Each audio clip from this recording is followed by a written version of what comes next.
নমস্কার বন্ধুরা, শ্রাবণী রান্নাঘরে আপনাদের সবাইকে স্বাগত জানিয়ে আমি প্রতিদিনের মতো আবারও আজকের একটা রান্নার ভিডিও নিয়ে আপনাদের সামনে চলে এসেছি।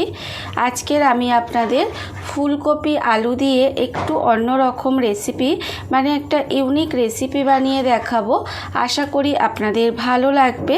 তার জন্য কিন্তু আমার পুরো ভিডিওটা আপনাদের দেখতে হবে। আর দেখা শুরু করার আগে একটা লাইক দেবেন, সুন্দর একটা কমেন্ট করবেন আর শেয়ার করতে ভুলবেন না। তাহলে চলুন আজকের আমি এই ফুলকপি আলুর রেসিপিটা কিভাবে বানাই সেটা আপনারা একবার দেখে নিন। রান্নাটা করার জন্য প্রথমে আমি এখানে দেখুন গ্যাসটা অন করে একটা কড়া বসিয়ে দিয়েছি। এইবার আমি কড়ার মধ্যে দিয়ে দেব প্রথমে জল। এখানে কিন্তু বেশ কিছুটা কড়ায় জল দিয়ে দেব। জলটা দিয়ে কিন্তু প্রথমে জলটা একটু গরম করে নিতে হবে। জলটা আমার এখানে গরম হয়ে গেছে। এইবারে আমি জলের মধ্যে দিয়ে দেব অল্প সামান্য একটু নুন, আর দেব এখানে অল্প একটু হলুদের গুঁড়ো। নুন আর হলুদ গুঁড়োটা দিয়ে খুব ভালোভাবে কিন্তু এটা মিশিয়ে নিতে হবে। এইবারে আমি এর মধ্যে দিয়ে দেব ফুলকপি। এখানে কিন্তু ফুলকপিগুলো আমি একটু এইভাবে কেটে রেখেছি, সেই ফুলকপিগুলো কিন্তু এর মধ্যে দিয়ে দেব। ফুলকপিগুলো এর মধ্যে দিয়ে ফুলকপিটা কিন্তু খুব বেশি সেদ্ধ করব না, জাস্ট দিয়ে একটুখানি সময় কিন্তু এটা ভাপিয়ে নিতে হবে। ফুলকপিটা কিন্তু এইভাবে একটুখানি ভাপিয়ে নেব।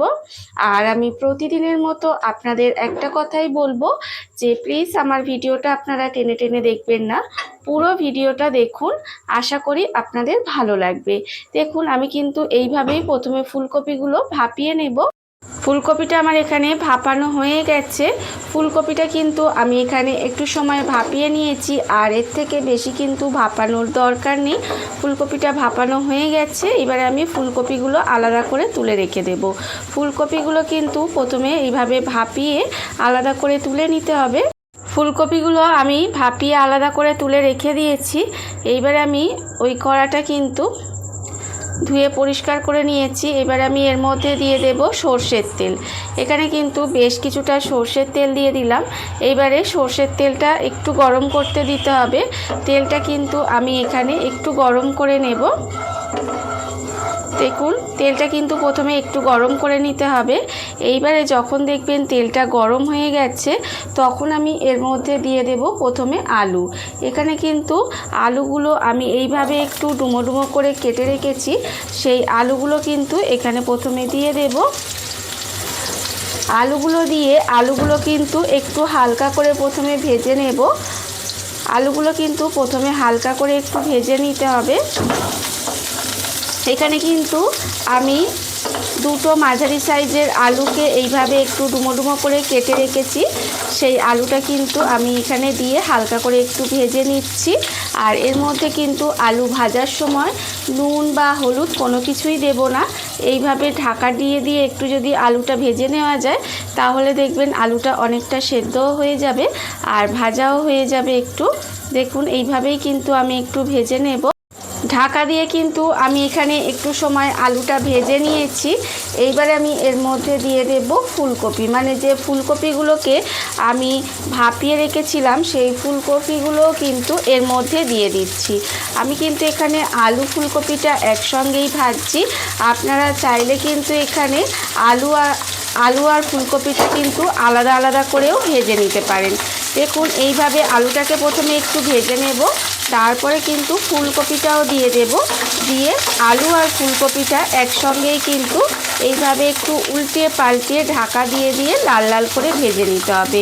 দেখুন এইভাবেই কিন্তু আমি একটু ঢাকা দিয়ে দিয়ে আলু ফুলকপিটা একসঙ্গেই ভেজে নেব। আর যতক্ষণে এখানে আলু ফুলকপিটা ভাজা হচ্ছে ততক্ষণ দেখুন অন্যদিকে আমি একটা মশলা রেডি করে নেব। তার জন্য নেব এখানে আদা। এখানে কিন্তু প্রায় 1 ইঞ্চি আদা একটু কুচি কুচি করে কেটে নিয়েছি, সেই আদাটা আমি এখানে দিয়ে দিলাম। আর দেব এখানে 2টো কাঁচা লঙ্কা। এখানে আমি 2টো কাঁচা লঙ্কাও দিয়ে দিলাম। দিয়ে এর মধ্যে অল্প একটু জল দিয়ে মশলাটা কিন্তু আমি এখানে রেডি করে নেব। মশলাটা আমার এখানে রেডি হয়ে গেছে। মশলাটা কিন্তু আমি এখানে রেডি করে নিয়েছি। আর অন্যদিকে দেখুন যে আলু ফুলকপিটা আমি এখানে ভাজতে দিয়েছিলাম, সেটাও কিন্তু আমার এখানে ভাজা হয়ে গেছে। এটাও কিন্তু আমি উল্টিয়ে পাল্টিয়ে ঢাকা দিয়ে দিয়ে সুন্দর করে ভেজে নিয়েছি। এটাও কিন্তু একদম সুন্দর করে ভাজা হয়ে গেছে। এইভাবেই কিন্তু একটু লাল লাল করে এটা ভেজে নিতে হবে।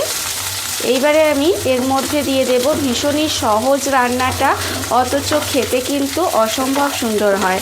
এইভাবে একই রকম ফুলকপি রান্না না করে একটু যদি এইভাবে অন্য রকমভাবে আপনারা একটু ফুলকপিটা রান্না করেন, তাহলে দেখবেন খেতে কিন্তু ভীষণ ভালো লাগবে।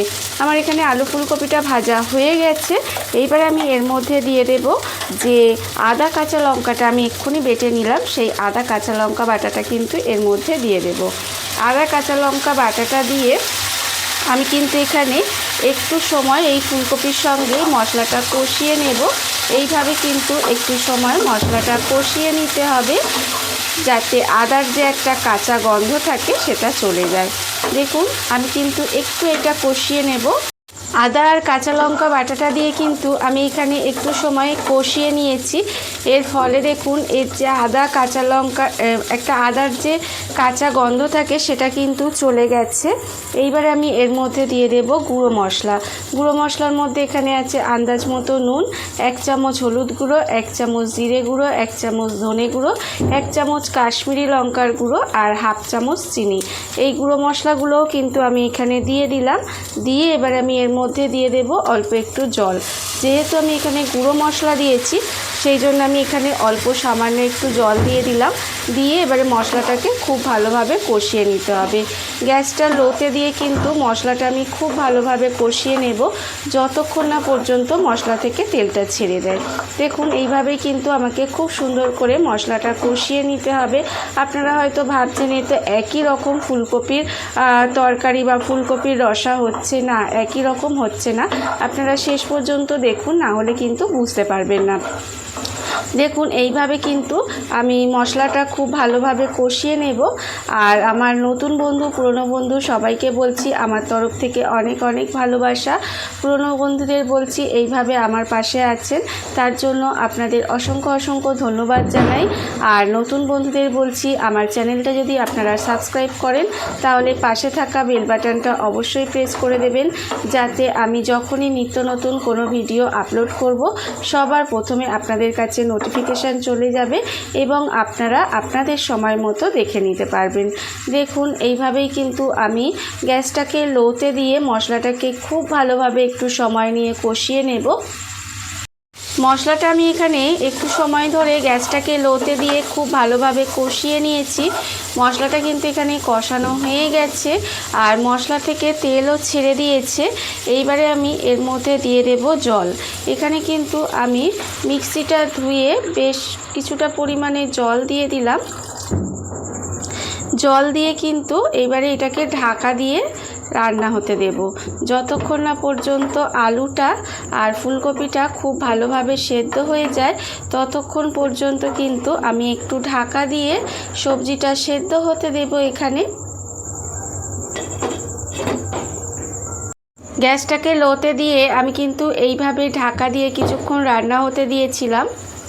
দেখুন এর ফলে কিন্তু আলুগুলো আমার এখানে সেদ্ধ হয়ে গেছে, দেখতেই পাচ্ছেন। আর ফুলকপি তো সিদ্ধ হয়েই গেছে, হয়ে গিয়ে কিন্তু একটু এইভাবে মাখো মাখো হয়ে গেছে। এইবার আমি এর থেকে একটা আলু এইভাবে একটু ঘেটে ঘেটে দেব। এর ফলে কি হবে, এটা তরকারিটা একটু ঘন ঘন হবে। দেখুন এইভাবেই কিন্তু একটু সময় খুন্তি দিয়ে আমি একটু ঘেটে ঘেটে দেবো। আর আপনারা এতক্ষণ পর্যন্ত যারা ভিডিওটা দেখছেন অথচ একটা লাইক দিতে ভুলে গেছেন, তাদেরকে বলছি প্লিজ একটা লাইক দিয়ে দেবেন। তরকারিটা কিন্তু একটা আলু ঘেটে দিতে দেখতেই পাচ্ছেন একদম কিন্তু মাখো মাখো মতো হয়ে গেছে গ্রেভিটা। আর এখন যতটা গ্রেভি আছে এটা কিন্তু ঠান্ডা হয়ে গেলে গ্রেভিটা আরেকটু ঘন হয়ে যাবে।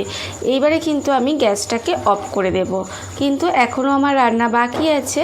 দেখুন গ্যাসটাকে অফ করে দিলাম, দিয়ে এইবারে আমি এর মধ্যে দেব এর মধ্যে কিন্তু এই গ্যাসটা অফ করে দিয়ে ওপর থেকে একটু গন্ধরাজ লেবুর উপরের যে সবুজ অংশটা সেটা কিন্তু খুব অল্প পরিমাণের আমি এখানে গ্রেট করে রেখেছি, সেই লেবুর খোসাটা দিয়ে দিলাম। আর দেব আমি এখানের ওপর থেকে অল্প সামান্য একটু গন্ধরাজ লেবুর রস। দেখুন এই লাস্টের এই জিনিস দুটো দেওয়ার ফলে কিন্তু এই সাধারণ ফুলকপির তরকারিটাও কিন্তু অসাধারণ স্বাদ হয়ে যাবে। আর এটা কিন্তু আপনারা ভাত, রুটি, লুচি, পরোটা যে কোনো কিছুর সাথে আপনারা খেয়ে দেখবেন, খেতে কিন্তু অসম্ভব সুন্দর লাগে। দেখুন এটা আমি একটু খুব ভালোভাবে মিশিয়ে দিলাম, মিশিয়ে দিয়ে ঢাকা দিয়ে আরও কিন্তু 5 মিনিট মতো রেখে দেব। তারপর আপনাদের পরিবেশন করে দেখাবো ঠিক কেমন হলো। দেখুন বন্ধুরা, বাড়িতে থাকা কত অল্প উপকরণে কত অল্প সময় কত সুন্দর একটা ফুলকপি আলুর ইউনিক রেসিপি তৈরি হয়ে গেছে, আপনারা দেখতেই পেলেন। আর এটা কিন্তু খেতে অসম্ভব সুন্দর হয়। এইভাবে আপনারাও কিন্তু একদিন হলেও বাড়িতে বানিয়ে দেখতে পারেন। আর এই ভিডিওটা যদি আপনাদের ভালো লেগে থাকে, আপনারা যদি ফেসবুক থেকে দেখে থাকেন পেজটি ফলো করে দেওয়ার অনুরোধ রইল। আর যদি ইউটিউব থেকে দেখে থাকেন চ্যানেলটি সাবস্ক্রাইব করে নেওয়ার অনুরোধ রইল। তাহলে চলুন ভিডিওটা আমি এখানেই শেষ করছি। আপনারা সবাই ভালো থাকবেন, সুস্থ থাকবেন। আবারও হাজির হব নতুন কোনো রান্না নিয়ে।